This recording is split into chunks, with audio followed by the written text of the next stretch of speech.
कभी कभी जिंदगी में ऐसे मोड़ आते हैं ना, है ना, जब कोई बहुत बड़ा फैसला लेना हो और दिल और दिमाग दोनों जैसे काम करना बंद कर देते हैं।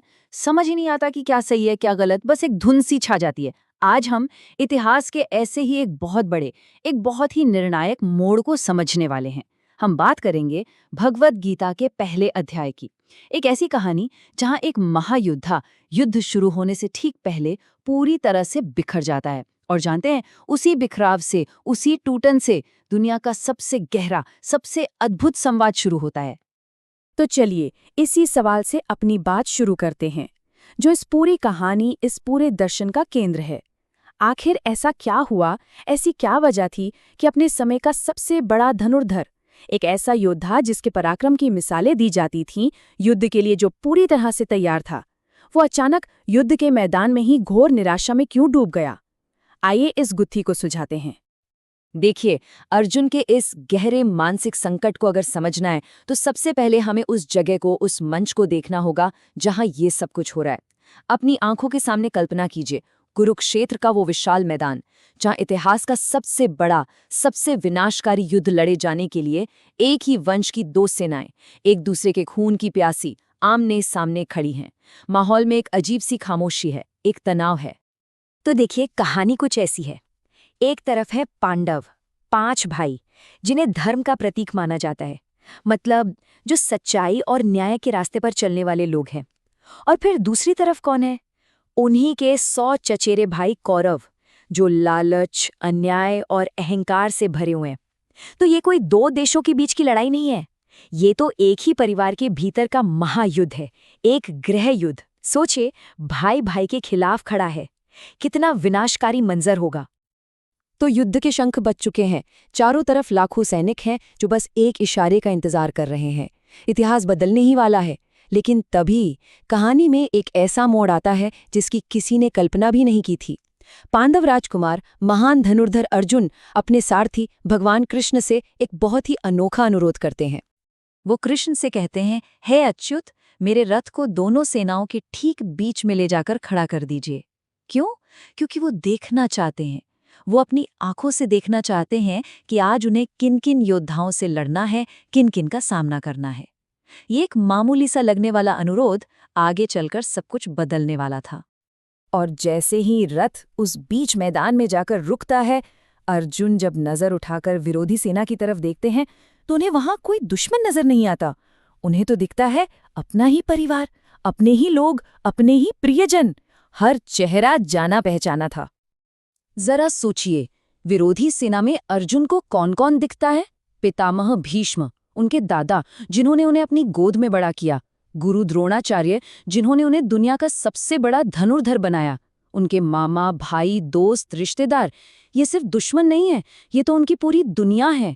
ये वो लोग हैं जिनसे उन्होंने प्यार करना सीखा, जिनसे उन्होंने लड़ना सीखा, और आज उन्हीं पर बाण चलाना है।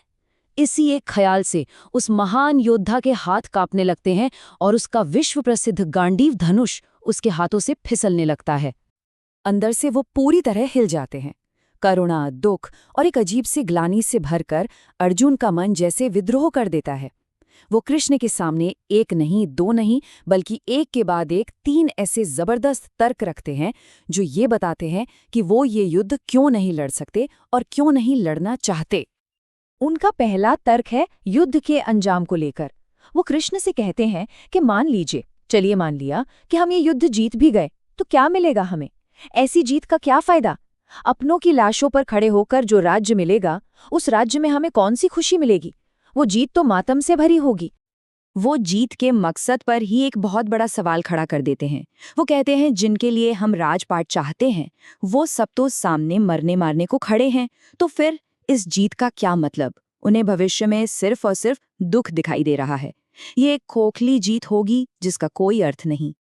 फिर अर्जुन अपना दूसरा तर्क देते हैं, और ये तर्क है उस भयानक पाप के बोझ को लेकर जो इस युद्ध के बाद उनके सर पर आएगा।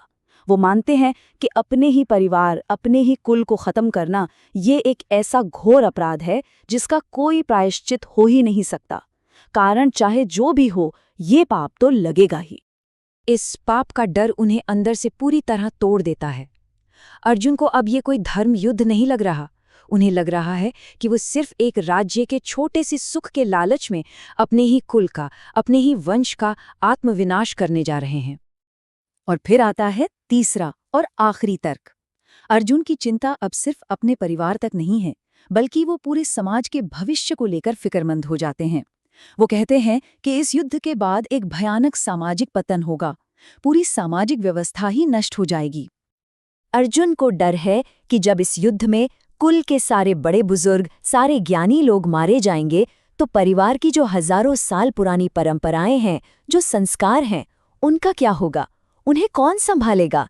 इससे समाज में अराजकता फैल जाएगी, हर तरह की मर्यादाएं टूट जाएंगी और आने वाली पीढ़ियां अधर्म के रास्ते पर चली जाएंगी।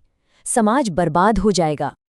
तो इन तीन जबरदस्त तर्कों के बोझ तले, अपनों को खोने के डर से और अंदर उठ रहे गहरे दुख और अपराध बोझ से एक भी तीर चलने से पहले ही वो महान योद्धा अर्जुन पूरी तरह से टूट जाता है। उनकी हालत ऐसी हो जाती है कि उनका शरीर कांपने लगता है, मुंह सूख जाता है, त्वचा में जैसे जलन होने लगती है और उनका मन भ्रम में ऐसे घूमने लगता है जैसे वो कहीं खो गए हों। वो अपनी ही निराशा के गहरे भंवर में फंस कर रह जाते हैं। और यहीं पर पहले अध्याय का अंत हो जाता है। अर्जुन कृष्ण से कहते हैं, मैं नहीं लड़ूंगा, और ऐसा कहकर वो अपने धनुष और बाण को नीचे रख देते हैं और रथ के पिछले हिस्से में जाकर बैठ जाते हैं। सबसे बड़ा योद्धा अपने दुश्मनों से नहीं, बल्कि अपने ही मन के सवालों से हार चुका है।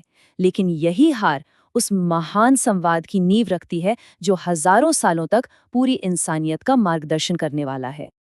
अर्जुन का ये संकट हम सब के लिए एक बहुत बड़ा, एक शाश्वत प्रश्न छोड़ जाता है कि जब हमारा कर्तव्य और हमारी भावनाएं, हमारा दिल और हमारा फर्ज एक दूसरे के आमने सामने आकर खड़े हो जाएं, तो सही रास्ता क्या है, क्या चुनना चाहिए?